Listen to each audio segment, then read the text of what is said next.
टाळेबाजी धापा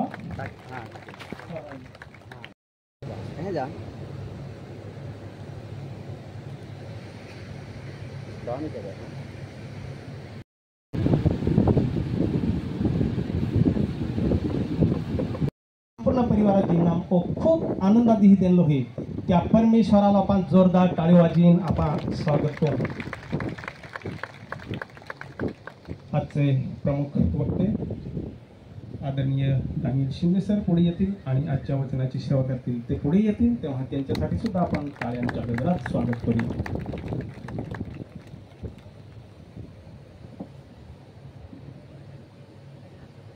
सर्वांना येशूच्या नावात सलाम। सुंदर समयाबद्दल देवाला धन्यवाद। या आनंदाच्या प्रसंगी परमेश्वराने आपल्या सर्वांना एकत्र केलं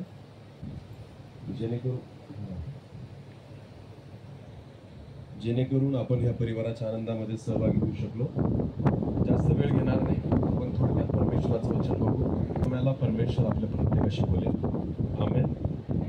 एक छोटीशी प्रार्थना करू आणि आपण देवाला 68 आणि वचन 6 आपण वाचून घेऊ। स्तोत्र संहिता अध्याय 68 आणि 6वं वचन।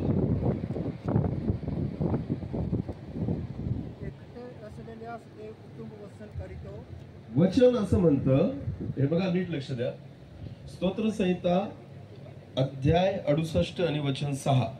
वचन असं म्हणतं की एकटे असलेल्यांना देव कुटुंब वत्सल करतो। हालेलुया। कुटुंब वत्सल करतो याचा अर्थ असा कुटुंब देतो। देव काय देतो त्याला? कुटुंब देतो। कुटुंब काय असतं माहिती का? पती पत्नी लेकरं सर्व जे नातेवाईक जे घरामध्ये एका मनाने एका प्रेमाने एका जिव्हाळ्याच्या नात्याने राहतात त्याला कुटुंब म्हटलं जातं। देव ज्या वेळेस एकट्या व्यक्तीला बघतो ना तर परमेश्वराची इच्छा आहे की त्याने कुटुंब वत्सल व्हावं, नुसता एकटेपणा दूर व्हावा असा उद्देश नाहीये। आपण वचनातून बघू।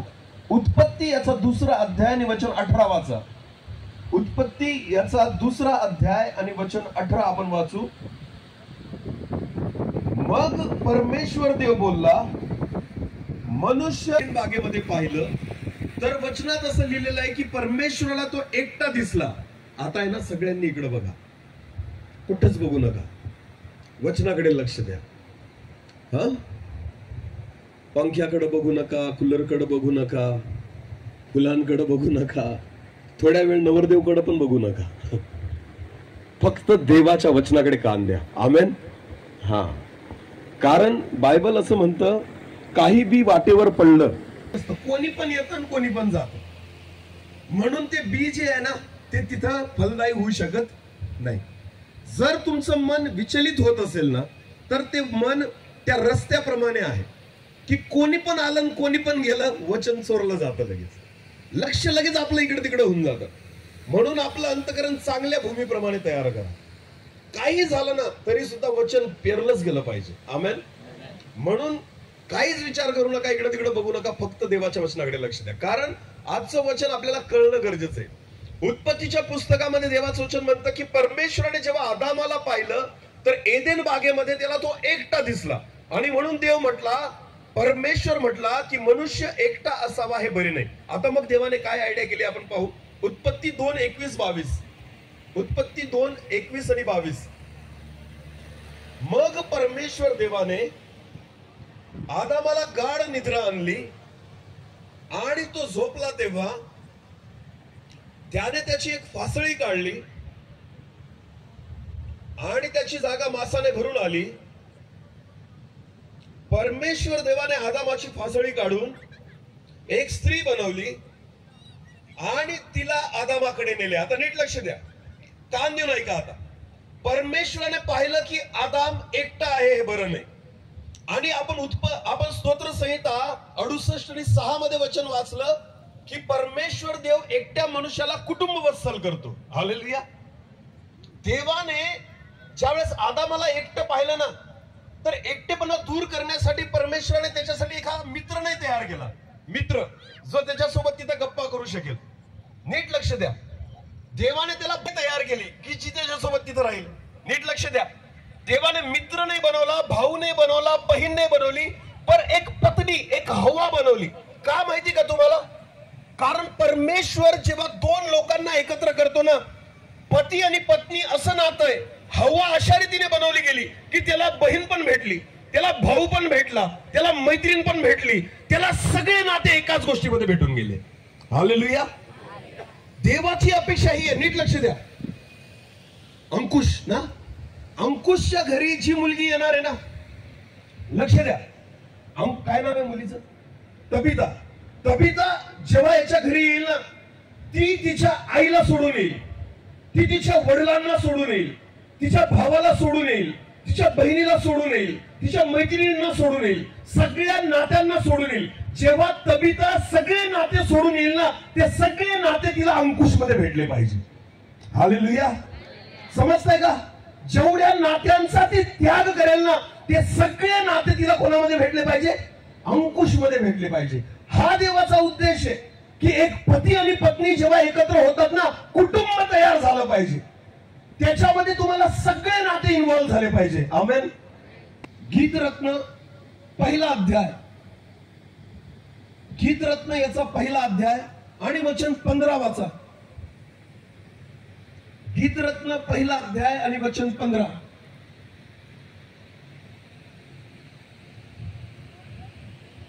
नीट लक्ष द्या. शलमोनाने लिहिलेलं गीतरत्न आहे आणि गीतरत्नामध्ये तो काय म्हणतो या वचनामध्ये वाचा. माझ्या सखे तू सुंदर आहेस. हालेलुया. नीट लक्ष द्या. तो त्याच्या पत्नीला काय म्हणतोय? माझ्या सुंदर नाही, माझ्या सखे. बोला काय म्हणतोय? माझ्या सखे. सखे म्हणजे काय होतं? मैत्रीण. बोला सखे म्हणजे पत्नी नाही म्हणत तो म्हणतो माझ्या सखे. हालेलुया. पत्नीमध्ये आणि पतीमध्ये हे सगळे नाते दिसले पाहिजे. ज्या मैत्रिणी ती सोडून येणार आहे ना, ते सगळे मित्र तिला याच्यामध्ये भेटले पाहिजे. हालेलुया. शलमोन म्हणतो माझ्या सखे. आमेन. तुम्हाला माहितीये, मित्र किंवा मैत्रीण किंवा मैत्रीचं जे नातं आहे ना, जगातलं सगळ्यात सुंदर नातं आहे. हालेलुया. आई वडिलांसोबत तुम्ही जे नाही बोलत ते कोणासोबत बोलता? बोला कोणासोबत बोलता? तरुणपणामध्ये जे तरुण आहेत ना, तर सगळ्यात जास्त वेळ त्यांचा एकमेकांसोबत जातो. हालेलुया. समजतंय का मी काय सांगतो? मित्रांना आपण कधी कंटाळत नाही. फोन बी लावला ना मित्रांना तर खूप वेळ गप्पा होतात, पण बायकोला फोन लावला तर माहेरी गेल्यानंतर 5 मिनिटात कट करून टाकतात. का? काय ही बायको आहे ना, बायकोला बायको नाही मित्र समजा. तुम्ही तिच्याशी पण बरंच बोला. हालेलुया. तुम्ही कंटाळणार नाही एकमेकांशी बोलायला. म्हणून शलमोन म्हणतो त्याच्या बायकोला माझ्या सखे तू सुंदर आहेस. पत्नी म्हणून नाही, तू तिथं तिला मैत्रीण म्हणून म्हणतो. लक्ष द्या. आपल्या आयुष्यामध्ये पती पत्नीच्या जीवनामध्ये अनेक प्रसंग येतात. त्या प्रत्येक प्रसंगात आपल्या सगळ्यांच्या भूमिका बदलल्या पाहिजे. मी पती आहे, मी पत्नी आहे एवढंच धरून बसू नका. जिथं पतीला मित्राची गरज आहे ना, तुम्ही मैत्रीण बना. जिथं त्याला भावाच्या प्रेमाची गरज आहे ना, तुम्ही भावा बहिणीप्रमाणे त्या ठिकाणी प्रेम करा. कारण याच गीतरत्नामध्ये शलमोन म्हणतो माझ्या भगिनी. हालेलुया. तुम्ही वाचा गीतरत्न, त्याच्यात हा शब्द आलेला आहे. तो त्याच्या प्रियसीला म्हणतो माझ्या भगिनी, एकीकडे म्हणतो माझ्या सखे. याचा अर्थ काय होतो? सर्व परिस्थिती आयुष्यामध्ये जशी येईल ना तशा पद्धतीने एकमेकांशी वागा. आमेन.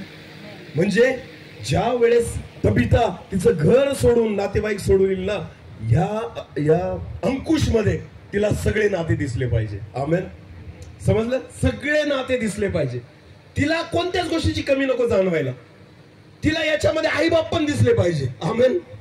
हा, बायबल मध्ये एक सुंदर उदाहरण आहे, आपण वाचून चला बरं. पहिले शमूएल काढा. पहिले शमूएल याचा पहिला अध्याय. पहिले शमूएल याचा पहिला अध्याय.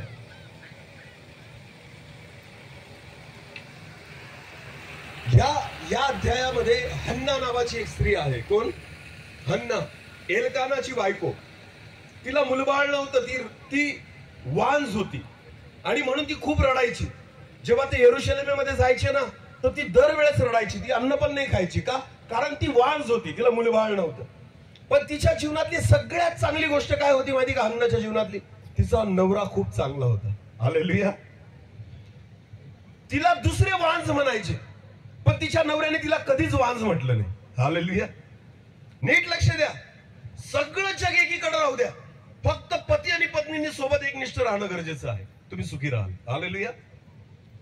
पती आणि पत्नीचं नातं असं आहे ना, जर तुम्ही खऱ्या अर्थाने एकमेकांवर प्रेम करत असाल ना, जग किती वाईट वागलं तरी तुम्हाला फरक पडणार नाही, कारण हे नातं एकमेकांना बळ देतं. हालेलुया. हन्नाच्या जीवनामध्ये तीच परिस्थिती होती की मुलबाळ नव्हतं, सगळं जग नाव ठेवायचं, तिची थट्टा करायचं, निंदा करायचं, पण पती मात्र खूप चांगला भेटला होता, एल्काना. आणि म्हणून वचनात लिहिलेलं आहे, 1 शमूएल 1 अध्याय वचन 8 वाचा. 8. तिचा पती एल्काना तिला एकदा म्हणाला, हन्ना तू का रडतेस? तुला मुलबाळ नाही ना, तू का रडतेस? तू अन्न पाणी का वरचिले? तू का अन्न पाणी खात नाहीस? तुझे हृदय खिन्न का? मी तुला 10 पुत्रांपेक्षा अधिक नाही काय? एल्काना काय म्हणतो? मी तुला 10 पुत्रांपेक्षा अधिक महत्वाचा नाही काय? आमेन. म्हणजे तो म्हणतो, तुला मूल नाही ना, मलाच मुलगा समज. हालेलुया. मला काय समज? हे आहे पती पत्नीचं नातं. जी कमतरता वाटेल ना, तिथं तो रोल तुम्ही केला पाहिजे. ज्या दिवशी तुझ्या पत्नीला तिच्या आई वडिलांची आठवण येईल ना, तू आई बाप बन तिचा, तिला आठवण येऊ देऊ नको. त्यावेळेस खऱ्या अर्थाने हे नातं पूर्ण होतं. हालेलुया. जिथं तिला वाटेल ना, मला काहीतरी मन मोकळं करायचंय, मित्र बन तिचा, आणि तिचं ऐकून ये, तिच्याशी बोल मित्राप्रमाणे. प्रत्येक वेळेस नवऱ्यासारखं अधिकार गाजू नका बायकोवर. हालेलुया. हे मी पती देव आहे. नाही बाबा, एकच दिवसाचा देव आहे तू. उद्या याला काय म्हणतील? अंकुशला नवर, बस एकच दिवसाचा देव आहे. त्याच्यानंतर पूर्ण आयुष्य बायकोला नाही म्हणायचं माझ्या पाया पड असं. तू फक्त एका दिवसाचा देव आहे. परवा तुला नवरदेव म्हणणार नाही. म्हणून तेवढा दिवस तू देव आहे ना, देवासारखाच राहा. पण त्याच्यानंतर मित्र हो, त्याच्यानंतर तिचा बाप हो, त्याच्यानंतर तिची आई हो, त्याच्यानंतर तिची बहीण हो, त्याच्यानंतर जेवढे नाते जे सोडून आलेले ना, त्या प्रत्येक भूमिकेमध्ये तू राहा. हालेलुया. म्हणून एल्काना म्हणतो, मी तुला 10 पुत्रांपेक्षा श्रेष्ठ नाही का? तो म्हणतो, तू रडू नको. कशाला लेकरांची कमी तुला वाटते ना? मला सांग, मला बघ, मी 10 लेकरांसमान आहे. हालेलुया. काही काही नवरे असतात असे, बायको म्हणती पोरं परवडली पण हा नाही परवडली. सगळं बसल्या जागी लागतं, हे पाहिजे ते पाहिजे, काहीच नाही करत. पास्टर मला, आमचे फुलसिंग पास्टर मला बघून हसताय, कारण त्यांना माहिती कोणाबद्दल बोलतोय असं. नीट लक्ष द्या. आमच्या घरामध्ये ना, माझा मुलगा आहे मोठा आणि माझी मुलगी, त्या दोघांना जसं लागतं तसंच मला पण लागतं. मी काहीच माझं करू शकत नाही. हालेलुया. पाणी सुद्धा भरलेलं लागतं हातामध्ये. मग माझ्या बायकोसाठी मी तिसरा मुलगाच आहे. हालेलुया. मी काय तिसरा नाही, खरंच सांगतोय मी ते. पण जर समजा तिने मला तसं समजलंच नाही ना, आमच्यात भांडणं होती. आमेन. जिथं नवरा आहे ना, नवरा समजा. जिथं पोरगा आहे ना, पोरगा समजा. जिथं बाप समजायचं, बाप समजा. जिथं आईचं प्रेम पाहिजे, आई द्या. जिथं मित्र पाहिजे, तिथं मित्र पाहिजे. हालेलुया. जीवनामध्ये प्रतिदिन तुमचं वागणं सुद्धा त्या पद्धतीने बदललं पाहिजे. हालेलुया. एल्काना जेव्हा ती रडत होती ना, म्हणतो, नवरा म्हणून नाही समजवलं त्यांनी, तो म्हणतो मला मुलगा समज. आमेन. 10 पुत्रांसारखा आहे मी तुझ्यासाठी. सांग ना, काय अडचण आहे? मला मुलासारखं बघ, मी तुझी कमी पूर्ण करतो. हालेलुया. नीट लक्ष द्या. एक वचन वाचा, उत्पत्तीचं पुस्तक काढा. उत्पत्ती याचा 2रा अध्याय. उत्पत्ती याचा 2रा अध्याय वचन 22 पासून पुढे. परमेश्वर देवाने, नीट लक्ष द्या, परमेश्वर देवाने आदामाची फासळी काढून तिची स्त्री बनवली आणि तिला आदामाकडे नेली. जेव्हा हवा बनली आणि तिला आदामाकडे घेऊन आला परमेश्वर, मग तेव्हा आदाम म्हणाला, आता ही मात्र माझ्या हाडातले हाड व मांसातले मांस हिला नारी म्हणावे. आणि पुढे, कारण ही नरापासून बनवली आहे. आता बघा आदाम काय म्हणतो बघा. जेव्हा त्याने हवेला बघितलं ना, तो काय म्हणतो, याच तो पुरुष आपल्या आई बापांना सोडून आपल्या स्त्रीशी जडून राहील. ती दोघे एक देव होतील. आमेन. कोणाला सोडून? आई बापांना सोडून कोणाशी जोडून राहील? मला एक सांगा, लग्न झाल्यावर आई बापांची गरज नाही लागत का तुम्हाला? आई बापाची गरज नाही लागत का? असती ना. आईचं प्रेम पाहिजे मला, बापाचं प्रेम पाहिजे मला, पण तुम्हाला माहितीये जेव्हा आदामाने हवेला पाहिलं ना, तो म्हणतो तेही प्रेम मला हिच्यात भेटेल. आमेन. आई बापांचं प्रेम मला कोणात भेटेल? हवेमध्ये. म्हणून तो म्हणतो पुरुष आपल्या आई बापांना सोडून आपल्या स्त्रीशी जोडून राहील. म्हणजे काय? आई आणि बापाचं प्रेम सुद्धा मला हिच्यामध्येच भेटेल. आमेन. हालेलुया. पत्नी आणि पती एकमेकांसाठी पॅकेज आहे. हालेलुया. सर्व पॅकेज आहे, सगळ्या नात्यांचं पॅकेज आहे. आमेन. म्हणून आदाम आणि हवा दोघच जण होते पूर्ण एदेन बागेमध्ये, तरी त्यांचा एकटेपणा निघून गेला. जेव्हा गरज भावाची वाटायची भावासारखे वागायचे, जेव्हा गरज आई वडिलांची वाटायची आई वडिलांसारखे वागायचे, जेव्हा लहान लेकरं बनून जायचे तर खेळायचे. हालेलुया. जेव्हा मित्रासारखं मन मोकळं करायचं राहायचं ना, एकमेकांशी बोलायचे. त्यांना गरजच नव्हती बोलायची. आमेन. त्यांना गरजच नव्हती. का? कारण हे एक असं नातं आहे ना, सगळ्या नात्यांचं फुल पॅकेज आहे. हालेलुया.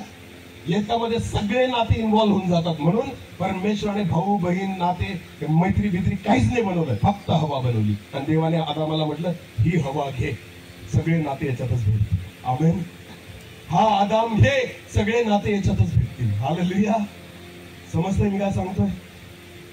हा. अंकुश, जेव्हा कविता तुझ्या घरामध्ये येईल ना, सगळं सोडून येणार आहे, पण आल्यानंतर ना तिला सगळं तुझ्या घरात दिसलं पाहिजे. आमेन. तुझ्या जीवनामध्ये दिसलं पाहिजे, तुझ्यामध्ये तिला सगळ्या नात्यांना सगळे नाते सापडले पाहिजे. हालेलुया. हे फार गरजेचं आहे. आमेन. जेव्हा असं नाही राहत ना प्रियांनो, तिथं अडचण निर्माण होते. एक वचन आपण वाचून घेऊ. चला बरं. इयोबाचं पुस्तक याचा 2रा अध्याय. इयोब 2 आणि वचन 8 पासून पुढे वाचा बरं. इयोबाने आपले अंग खाजविण्यासाठी एक खापरी घेतली. जेव्हा इयोब आजारी पडला, इयोबाने अंग खाजवण्यासाठी खापरी घेतली आणि तो जाऊन राखेत बसला. तेव्हा त्याची स्त्री त्याला म्हणाली, तेव्हा त्याची बायको त्याला म्हणाली, तुम्ही अजून सत्व धरून राहिला आहात. अरे तू अजून जिवंतच आहे का? देवाचे नाव सोडून द्या आणि मरून जा. का म्हणते बरं ती? नवऱ्याला मरून जा का म्हणते ती? कारण त्या कठीण परिस्थितीमध्ये सुद्धा ती स्वतःला फक्त तिची बायकोच समजते.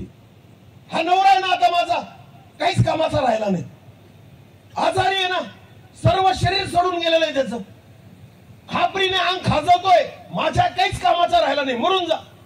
कारण तू त्याला फक्त काय समजते? नवरा. 3 मित्र आले इयोबाला भेटायला. किती मित्र आले? अलिफस, तेमानी, सोफर नामाची 3 मित्र आले.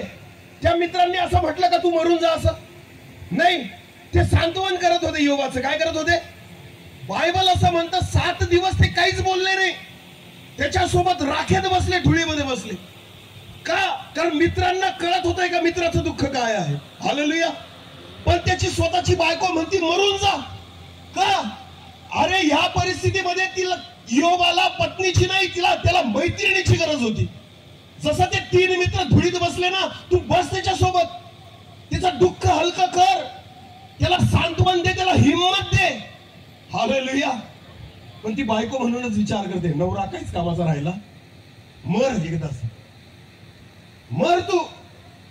हे कोणतं नातं आहे? परिस्थिती जेव्हा बदलते ना, तुमचं वागणं बदललं पाहिजे. हालेलुया. तुमचं नातं त्या पद्धतीने त्या ठिकाणी झालं पाहिजे, तुमची भूमिका बदलली पाहिजे. हालेलुया. तुम्ही कसं वागावं हे तुम्हाला कळलं पाहिजे त्या परिस्थितीमध्ये. आमेन. समजतं मी काय सांगतोय? हे आपल्याला बऱ्याचदा कळत नाही, म्हणून अडचणी येतात पती पत्नींच्या नात्यामध्ये. इयोबाची बायको म्हणते मर एकदाच, देवाला पण सोडून दे. का? कारण खराब झालंय तुझं शरीर, आता आजारी पडलाय तू जगणार नाही, कशाला देवाचं नाव घेतो, मर. हे कोणतं नातं आहे? जर पती पत्नी एकमेकांना असं म्हणत असतील ना, याचा अर्थ तुम्ही अजून पती पत्नी नाहीच आहे. तुम्हाला कळलंच नाही देवाने तुम्हाला का निर्माण केलं, तुम्हाला कळलंच नाही देवाने तुम्हाला का एकत्र केलं, अजून तुम्हाला तुमच्या नात्याबद्दल कळलेलंच नाही. जर पती पत्नीला म्हणत असेल तू मर, आणि पत्नी जर पतीला म्हणत असेल तू मर, तर लक्षात घ्या अजून तुम्हाला नातच कळलेलं नाही तुमचं. बदलू द्या ना परिस्थिती, त्याच्यानुसार तुमच्या भूमिका बदला. हालेलुया. प्रत्येक वेळेस जरुरी नाही की मी पतीच असावं, मी पत्नीच असावं, बिलकुल नाही. मित्र पण व्हा कधीतरी. मित्र जो असतो ना तो खऱ्या अर्थाने प्रेम करतो. ते 3 मित्र योबासोबत राखेमध्ये बसले. श्रीमंत होते तिघ. काय होते बोले? काय होते? तिघ मित्र निरोगी होते, पण कुठे बसले? राखेत. कामधंदे नसतील का त्यांना? तुम्हाला माहितीये बऱ्याच दिवस होते योबासोबत. हालेलुया. योबासोबत गप्पा मारत बसले ते अनेक दिवस 3 मित्र. आणि बायको म्हणते मर तू. मग खरं सांगा योबाला कोणाबद्दल प्रेम वाटलं असेल? बोला. मित्रांबद्दल का बायकोबद्दल? किमान मित्र विचारतात तसेही, किमान काळजी तर करतायत, रडतायत. त्यांना माझा त्रास कळतोय, त्यांना माझं दुःख कळतंय. ते माझ्यासोबत धुळीत बसले, पण बायको म्हणते मर. जिच्यासाठी मी सगळं कमवलं, जिच्यासाठी सगळं घरदार बनवलं, ती बायको म्हणते मर. हे याच्यामुळे होतं की पती पत्नीला त्यांचं नातं कळलं नाही. हालेलुया. समजते का? परमेश्वर एकट्या मनुष्याला कुटुंब वत्सल करतो. आमेन. जेव्हा देव पती पत्नींना एकत्र करतो ना, देवाची इच्छा असते सगळे नाते त्याच्यात भेटले पाहिजे. सगळे नाते, भाऊ बहीण, आई बाप, मैत्रीण, मित्र, सगळे नाते दिसू द्या त्याच्यामध्ये. आता एक लक्ष द्या. एक पुरुष असतो ना, पुरुष. आता मी, माझ्याकडे लक्ष द्या. मी कोणाचा तरी पती आहे. कोणाचा तरी म्हणजे माझ्या बायकोचा. ती तिथे बसली. हा. दुसरी गोष्ट, मी कोणाचा तरी मुलगा आहे की नाही? ओके. माझी पण सख्खा भाऊ बहीण नाही मला, पण कोणीतरी चुलत भाऊ बहिणी मला आहेत. म्हणजे मी कोणाचा तरी भाऊ आहे, कोणीतरी माझी बहीण आहे. म्हणजे मला कळतं मुलगा म्हणून कसं वागायचं माझ्या आईशी. मला कळतं भाऊ म्हणून कसं वागायचं माझ्या बहिणीशी. मला कळतं मित्र म्हणून कसं वागायचं माझ्या मित्राशी. मला कळतं सेवक म्हणून कसं वागायचं. मला कळतं पती म्हणून कसं वागायचं. मला कळतं की बाप म्हणून कसं वागायचं. हालेलुया. मुलासारखं कसं वागायचं, बापासारखं कसं वागायचं, पतीसारखं कसं वागायचं, मित्रासारखं कसं वागायचं. अरे मग कळतं तर वागा ना. जेव्हा तुम्हाला हे कळतं ना, तर तुम्ही तुमच्या पत्नी सोबत प्रत्येक वेळेस तशा पद्धतीने वागा.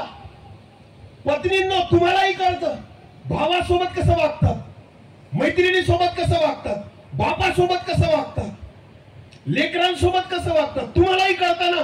मग जेव्हा गरज असते तुमच्या पतीला, तुम्ही पण वागा. जिथं तुमच्या पतीला ज्या वागण्याची गरज आहे ना, त्या पद्धतीने वागा. हालेलुया. जेव्हा पती पत्नी एकमेकांशी अशा रीतीने वागतील ना, मी तुम्हाला सांगतो तो संसार आशीर्वादित झाल्याशिवाय राहणार नाही. आमेन. देव म्हणतो तो कुटुंब वत्सल करणारा परमेश्वर आहे. आमेन. एकच पॅकेज देतो, एकच व्यक्ती दिली त्याने, हवा आदामाला, आणि म्हटलं बस पुरेशी तुला. आमेन. आणि हवा जेव्हा भेटली ना, आदाम म्हणतो ही माझ्या हाडातलं हाड, मासातलं मास. आता पुरुष आपल्या आई बापांना सोडून आपल्या स्त्रीशी जडून राहील, आणि ती दोघं उभयता एक देव होते. हालेलुया. हालेलुया. वागा. आमेन.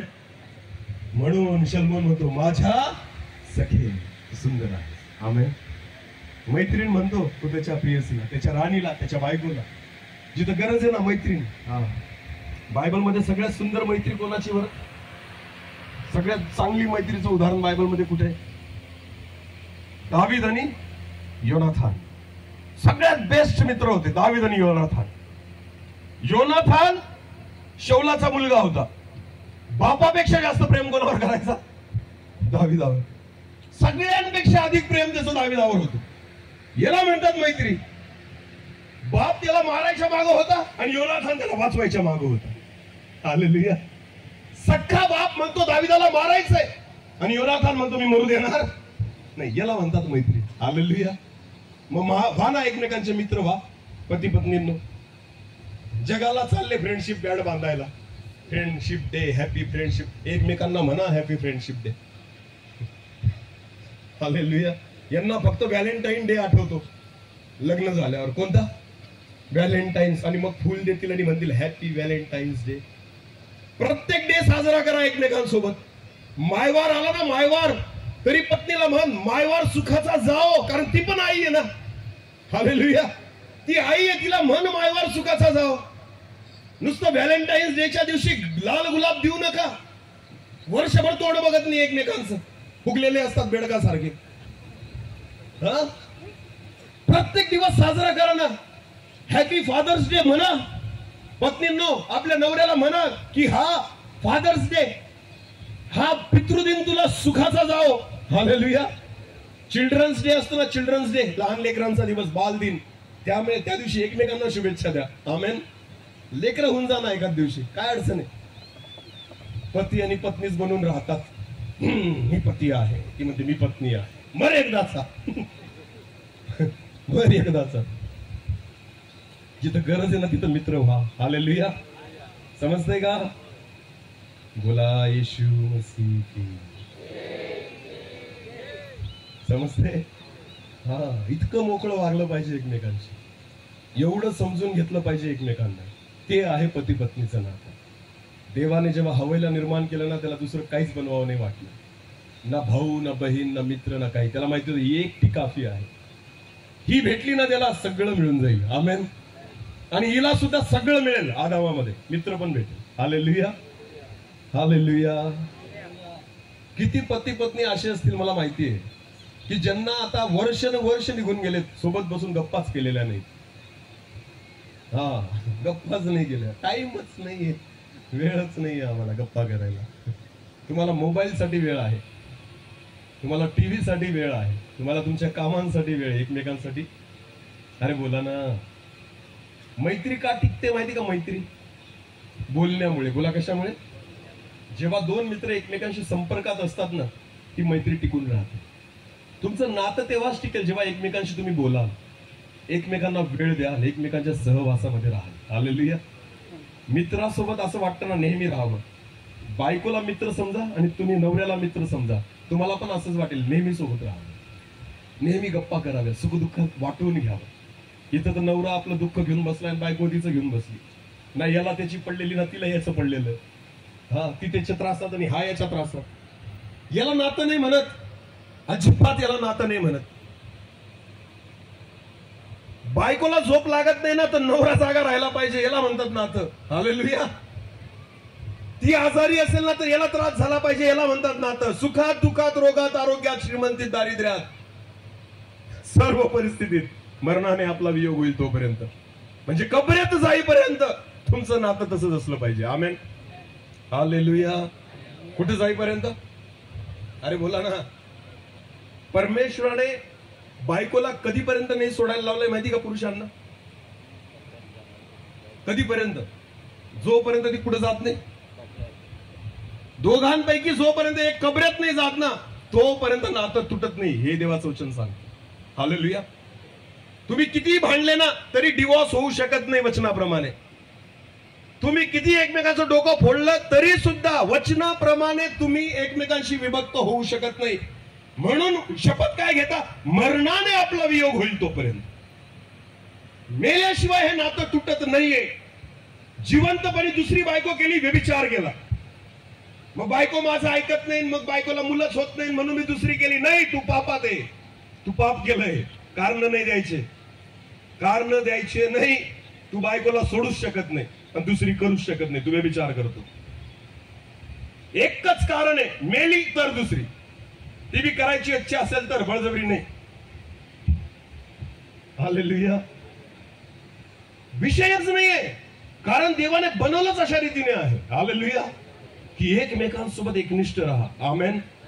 एकमेकांची सुख दुःख वाटून घ्या, एकमेकांसाठी जगा, एकमेकांच्या सुखामध्ये सुख आणि दुःखामध्ये दुःख तुम्हाला वाटलं पाहिजे. योबाच्या बायको सारखं नका. मर एकदाचा, काहीच कामाचा राहिला नाही. मित्र म्हणून विचार कर, तुला वाटणार नाही तो मरावा. अलिफस तेमानीला नाही वाटत होतो तो मरावा. सोफर नामाथीला नाही वाटत होतो तो मरावा, कारण मित्र आहे माझा, नाही मरावा. तो चांगला व्हावा, बरा व्हावा ही त्यांची इच्छा होती. त्यांना त्रास व्हायचा मित्राला बघून, त्रासामध्ये. बायको म्हणती मर, बायको म्हणती मर एकदाच. म्हणून मी तुम्हाला सांगतोय, हे एक असं नातं आहे की ज्याच्यामध्ये सगळे नाते आलेच पाहिजे. आमेन. आणि ज्या पती पत्नींच्या नात्यामध्ये हे सगळे नाते दिसतात ना, ते पती पत्नी सर्वात आशीर्वादित आहे. हालेलुया. हा, एल्काना सारखं, माझ्यामध्ये मी तुला 10 पुत्रांपेक्षा श्रेष्ठ आहे असं तुला वाटत नाही का? एल्काना म्हणतो. तसं वाटलं पाहिजे. शलबोनासारखं माझ्या सखे, माझ्या भगिनी तो म्हणतो. जिथं मैत्रीण तिथं मैत्रीण, जिथं भगिनी म्हणतो भगिनी, तर बहीण वाटावं प्रत्येक परिस्थितीनुसार ते नातं मला सापडावं त्याच्यामध्ये. आमेन. बस प्रियांनो, हेच आहे पती आणि पत्नीचं नातं. आमेन. याच्यासाठी देवाने आदामासाठी हवा निर्माण केली की त्याच्या सगळ्या गरजा पूर्ण व्हाव्या, त्याचा सगळा एकटेपणा दूर व्हावा, त्याला सगळे नाते एकामध्येच मिळावे. आमेन. मी विश्वास ठेवतो की ज्यावेळेस तबिता तिचं घरदार सोडून इथे येईल ना, ते सगळे नाते तिला अंकुश मध्ये भेटतील. हालेलुया. आणि अंकुशला सुद्धा तिच्यामध्ये सगळे नाते दिसले पाहिजे. आमेन. हेच आहे पती पत्नींचं वैवाहिक जीवन. माझा वेळ ऑलरेडी इथे संपत आलेला आहे म्हणून मी जास्त घेणार नाही. तर माझं एकच म्हणणं आहे, दुरुस्त करा. नुसते पत्नी बनून राहू नका, तुम्ही नुसते पती बनून राहू नका. एका दिवसाचे देव होते तुम्ही. जसे तुम्ही स्टेज उतरले ना, देव तिथंच राहिला. आता तुम्ही साधे येऊन खाली पती आहात फक्त. तुम्ही काय पती देव नाही, नवर देव फक्त इथं स्टेजवर, घरी नाही. कळतंय का? बाकीचा देव अजून उतरलेलाच नाहीये. लग्न करून जसे देव बनले ना, ते अजून पण देवच बनून आहेत पत्नीसाठी.